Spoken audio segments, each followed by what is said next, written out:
지난 영상에서 공지한 지지 가격 101.5K 그리고 100.8K에서 상승하는 그림을 보고 있습니다. 이 관점은 99.4K를 이탈하면 폐기되고 그 관점이 폐기된다면 97.2K 그리고 96K에서 상승할 가능성이 매우 높았습니다.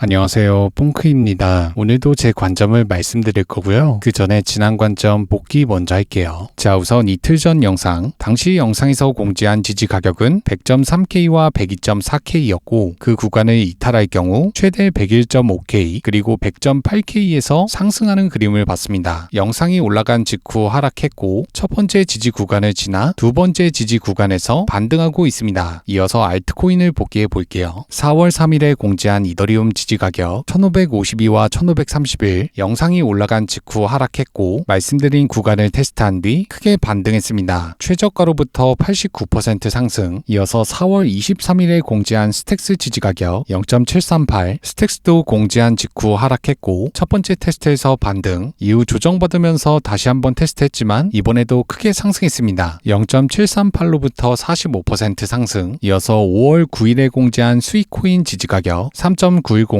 그리고 3.8511 스위코인도 공지 직후 하락했고 그 이후 지지 가격에 닿을 때마다 크게 반등했습니다. 현재 큰 조정이 발생했지만 계속해서 지지받고 있습니다. 자, 복귀는 여기서 마무리하고요. 궁금하신 알트코인은 댓글에 달아주세요. 가장 많은 댓글이 달린 알트코인을 다음 시간에 분석해 보겠습니다. 그리고 텔레그램과 멤버십에선 더 심도 있는 분석, 라이브 스트리밍, 알트코인 지지 가격까지 공지하고 있으니까요. 궁금하신 분들은 고정 댓글 확인해 보시길 바랍니다. 그리고 총상금 3만불 대회도 고정 댓글에서 확인하실 수 있습니다. 자, 그럼 오늘 관점으로 넘어가 볼게요. 첫 번째 근거 RSI. 과거 RSI 75를 상회하면 그 이후 조정이 발생하더라도 결국 큰 상승세로 이어졌습니다. 바로 백테스팅 해볼게요. 23년 10월 RSI 75 돌파, 그 이후 기간 조정을 겪었지만 결국 계속해서 고가를 높였습니다. 24년 2월 RSI 75 돌파, 그 이후 기간 조정을 겪었지만 더 높은 고가를 기록했습니다. 24년 11월 RSI 75 돌파, 그 이후 상승세가 둔화됐지만 계속해서 고가를 경신했습니다. 23년 1월 RSI 75 돌파, 그 직후 기간 조정을 받았지만 결국 더 높은 고가를 만들었습니다. 2020년 5월 RSI 75 돌파, 그 직후 기간 조정에 돌입했지만 결국 더 높은 고가를 만들었습니다. 20년 10월 RSI 75 돌파, 그 직후 기간 조정을 받았고 계속해서 더 높은 고가를 만들었습니다. 21년 8월 RSI 75 돌파, 단기적으로 조정받았지만 결국 더 높은 고가를 만들었습니다. 자, 현재 시점을 볼게요. 최근에도 가파르게 상승하면서 RSI 75를 돌파했죠. 따라서 기간 조정 혹은 짧은 가격 조정 이후 계속해서 고가를 경신할 가능성이 높습니다. 두 번째 근거로 채널을 볼게요. 과거 빨간색 과매도 채널까지 하락하면 반등해서 하얀색 과매도 라인을 테스트했습니다. 전체 비트코인 차트를 백테스팅 해볼게요. 2013년 상승 추세 깊게 조정받으면서 과매도 구간까지 하락했습니다. 그 이후 하얀색 과매수 라인을 넘기며 상승, 다시 한번 과매도 테스트, 그 이후 하얀색 선을 상회했습니다. 2015년 과매도 테스트, 흰색선 위로 상승, 다시 한번 과매도 테스트, 흰색선 위로 상승, 계속해서 과매도 구간을 테스트했고 흰색선 위로 상승했습니다. 코로나 사태로 과매도 테스트, 결국 흰색선을 넘겨 크게 상승했습니다. 2020년 3월 흰색선까지 상승, 다시 한번 조정받으면서 과매도 구간 테스트, 반등해서 과매도 구간까지 상승, 흰색선 테스트, 그 위로 크게 상승했습니다. 다시 한번 조정받으면서 과매도 구간 테스트, 흰색선을 넘기며 상승했습니다. 자, 현재 시점을 확대해 볼게요. 자, 지난 4월 달에도 과매도 구간을 테스트했기 때문에 이번 상승이 적어도 흰색선 위까지 지속될 가능성이 높습니다. 자, 세 번째 근거 단기 채널을 돌파하거나 이탈할 땐 그 세기가 강하고 빠르게 진행되는 경우가 많았습니다. 바로 백테스팅 해볼게요. 상단을 돌파할 때 빠르게 하락했고 중단선을 크게 벗어나지 못하면서 상승했습니다. 다시 한번 상단선을 돌파하지 못했고 중단선을 빠르게 이탈, 그리고 두 번째 중단선을 테스트했고 빠르게 이탈하지 못하면서 반등했습니다. 상단선도 빠르게 돌파하지 못했고 중단선을 차례대로 이탈했습니다. 그리고 하단선도 빠르게 이탈하지 못했고 중단선을 강하게 돌파하면서 반등했습니다. 그리고 첫 번째 중단선을 또 빠르게 돌파하지 못했죠. 그 이후 조정. 자, 현재는 두 번째 중단선을 이탈하긴 했지만 과거 채널을 진짜 돌파할 때처럼 빠르게 이탈하진 못했습니다. 따라서 단기적으로는 반등할 가능성이 높습니다. 자, 다섯 번째 근거 고가와 저가. 25년 1월 달엔 최고가를 기록했고 그 이후 고가와 저가 저가를 지속적으로 내리면서 하락 추세를 이어왔습니다. 그리고 지난 4월달 저가를 끌어올렸고 고가 또한 끌어올리며 상승 추세를 이어왔죠. 따라서 직관적으로 봤을 땐 직전 저가 즉 93K 부근을 이탈하지 않는다면 이 상승 파동이 계속해서 이어질 가능성이 높습니다. 마지막으로 테더 도미넌스 121선과 201선을 보겠습니다. 과거 상승 추세에서 두 이평선을 전부 이탈하면 그 이후 도미넌스가 크게 하락하는 경향이 있었습니다. 바로 백테스팅 해볼게요. 상승하면서 이평선 위에 안착했고 그 이후 조정 추세가 시작되면서 이평선을 이탈했습니다. 그 이후 깊게 하락, 반등하면서 이평선 위에 안착했고 세 차례 지지받았지만 결국 이탈, 그 이후 깊게 하락했습니다. 이평선에서 계속해서 지지받았지만 결국 이평선을 종가로 이탈했습니다. 그 이후 깊게 하락, 그리고 현재도 도미넌스가 이평선을 전부 이탈했죠. 따라서 크게 하락할 가능성이 있습니다. 도미넌스와 비트코인은 반비례하기 때문에 비트코인의 중장기적인 상승 추세를 기대해 볼 수 있습니다. 자, 오늘 영상의 결론을 말씀드릴게요. 지난 영상에서 공지한 지지 가격 101.5K와 100.8K 이 가격에서 반등하는 그림을 보고 있습니다. 그리고 관점이 폐기되는 구간은 99.4K였습니다. 비트코인이 더 깊게 하락하면서 99.4K를 이탈할 경우 다음으로 가장 유력한 지지 구간은 97.2K와 96K였습니다. 자, 더 쉽게 요약해 볼게요. 지난 영상에서 공지한 지지 가격 101.5K 그리고 100.8K에서 상승하는 그림을 보고 있습니다. 이 관점은 99.4K를 이탈하면 폐기되고 그 관점이 폐기된다면 97.2K 그리고 96K에서 상승할 가능성이 매우 높았습니다. 자, 그럼 이어서 알트코인을 분석해 볼게요. 자, 가장 요청이 많았던 월드코인을 보겠습니다. 보시기 전에 채널 구독 부탁드릴게요. 현재 월드코인 일봉의 고가는 상승했고 지표의 고가는 하락했습니다. 하락 다이버전스, 단기적으로 조정을 받을 수 있습니다. 201선 위에서 201선 이하로 하락하고 201선 밑에서 201선 위로 상승하고 다시 아래로 하락하는 사이클을 반복하고 있기 때문에 중장기적으로는 이평선 위까지 상승할 가능성이 높습니다. 현재 지난 하락 파동의 0.236까지 되돌렸고 그 구간은 과거 두 번째로 높은 볼륨이 터진 구간이기도 했습니다. 최근 월드코인은 연쇄적으로 큰 정산이 발생했고 김치 프리미엄은 0.26%로 낮은 축에 속했습니다. 고래지갑의 출금량과 입금량은 비슷했고요. 자, 월드코인의 근거를 종합해 봤을 때 가장 유력한 지지 구간은 0.913 그리고 0.86이었습니다. 이 가격까지 반드시 하락한다는 건 아니고요. 이 가격에 오면 반등할 가능성이 있다는 거예요. 자, 오늘 영상은 여기까지고요. 궁금하신 알트코인은 댓글에 그리고 텔레그램과 멤버십 총 상금 3만불 대회는 고정 댓글에서 확인하실 수 있습니다. 오늘 제 영상이 도움되셨다면 구독, 댓글, 좋아요 부탁드릴게요.